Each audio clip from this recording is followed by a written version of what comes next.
Hello bachcho, let's read the question.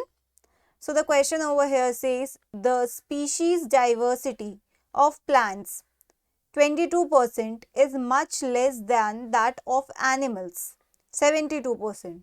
What could be explanations to how animals achieve greater diversification? ठीक है, तो यहाँ पे सबसे पहली चीज जो हमें क्वेश्चन में गिवन है, गिवन ये है कि आपकी जो स्पीशीज डाइवर्सिटी है, स्पीशीज डाइवर्सिटी वो एनिमल्स की ज़्यादा है, एनिमल्स की ज़्यादा है दैन योर प्लांट्स। और यहाँ पे आपको डेटा भी दे रखा है कि प्लांट्स का 72% है, सॉरी एनिमल्स का 72% है और प्लांट्स का 22%, which is much less than 72%। तो ये पूछ रहे हैं कि इसका रीज़न क्या है, ऐसा क्यों है कि एनिमल डाइवर्सिटी ज़्यादा है। तो एनिमल डाइवर्सिटी देखिए कुछ रीजंस की वजह से ज़्यादा होती है।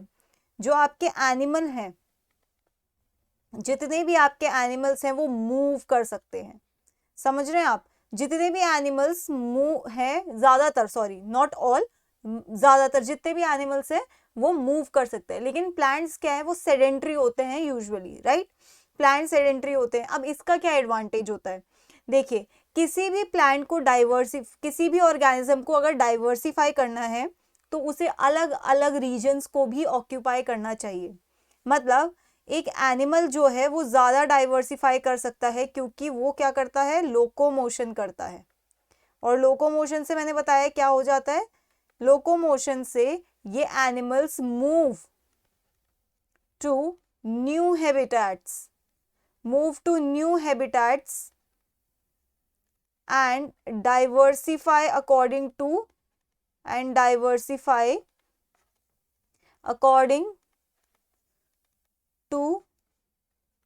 their environments। मतलब एक प्लांट अगर एक जगह पर रह रहा है तो वो आगे और किसी एनवायरमेंट को एक्वायर नहीं कर पाएगा। मान लीजिए एक एनिमल एक्स है, ये अलग अलग जगह मूव करता है, अलग अलग जोग्राफिकल रीजन्स जाता है और अलग अलग जोग्राफिकल रीजन्स में अलग अलग तरीके से इवॉल्व होता है। अब ये एक्स अलग जगह पे जाएगा तो ये वाई में इवॉल्व हो जाएगा, अगर ये एक्स किसी और जगह जाएगा तो जेड में इवॉल्व हो जाएगा। अब ये वाई और जेड एक दूसरे से टोटली अलग है, प्लस ये एक्स से भी अलग हो जाएंगे, ठीक है।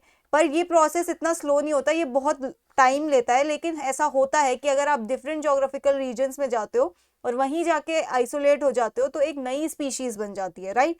तो इस तरीके से वो डाइवर्सिफाई हो जाते हैं इनटू न्यू स्पीशीज। लेकिन प्लांट्स का क्या सिस्टम होता है, प्लांट्स का ऐसा होता है कि मान लीजिए आपका एक प्लांट है यहाँ पे पी, ये चल के तो दूसरी जगह पे जाएगा नहीं, राइट, चल के ये दूसरी जगह पे जाएगा नहीं, तो अलग अलग स्पीशीज में तो कभी अडेप्ट कर ही नहीं सकता, कभी बन ही नहीं सकता। दूसरी चीज ये है कि मान लीजिए जहाँ पे ये ओरिजिनल पी रह रहा है, मान लीजिए वहीं का क्लाइमेट चेंज हो जाता है। अगर वहीं का क्लाइमेट चेंज हो जाता है तब जाके ये पी किसी और चीज में इवॉल्व होगा, लेकिन डाइवर्सिफाई नहीं होगा, अलग अलग टाइप में कभी डाइवर्सिफाई नहीं होगा, अलग अलग स्पीशीज कभी बना नहीं पाएगा। मतलब इस चीज के चांसेस बहुत कम होते हैं क्योंकि प्लांट्स लोकोमोशन नहीं दिखाते, ठीक है। पहली चीज तो हो गई ये।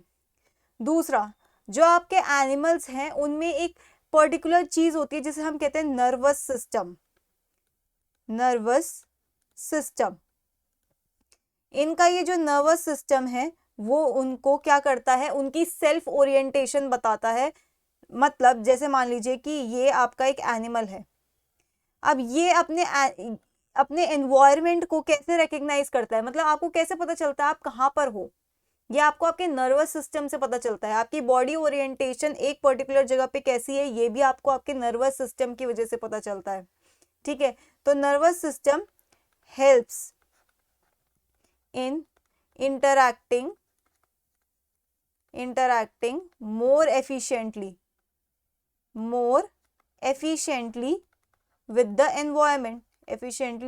environment, अब अगर ये अपने एनवायरमेंट से ज़्यादा एफिशिएंटली इंटरैक्ट कर पाएंगे या अपने एनवायरमेंट को ज़्यादा एफिशिएंटली समझ पाएंगे तो ही ये ऑर्गेनिज्म अपने एनवायरमेंट के अकॉर्डिंग डाइवर्सिफाई हो पाएंगे, है ना।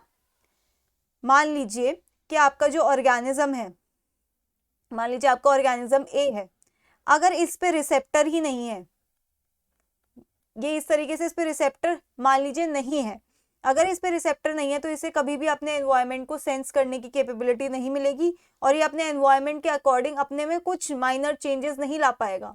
और डाइवर्सिफिकेशन मतलब क्या होता है, यही माइनर चेंजेस जब एक्यूमुलेट हो जाते हैं तो आप कुछ और चीज में इवॉल्व हो जाते हो, है ना, over a long period of time. लेकिन देख लीजिए, मान लीजिए इस ऑर्गेनिज्म ए पे ये रिसेप्टर्स लगे हुए हैं, इन रिसेप्टर्स की वजह से ये एनवायरनमेंट के स्टिमुलस से इंटरैक्ट कर पाता है। जब ये एनवायरनमेंट के स्टिमुलस से इंटरैक्ट करता है तब ये अपने एनवायरनमेंट के अकॉर्डिंग अपने में चेंजेस लाता है और उसमें डाइवर्सिफिकेशन होता है, राइट। तो ये दो रीजन है और मेजर रीजन है आपका मूवमेंट, क्योंकि मूवमेंट आपको बहुत ज्यादा अडेप्टेबिलिटी देता है। इसी मूवमेंट की वजह से आप प्रोटेक्टेड होते हो फ्रॉम प्रीडेटर्स।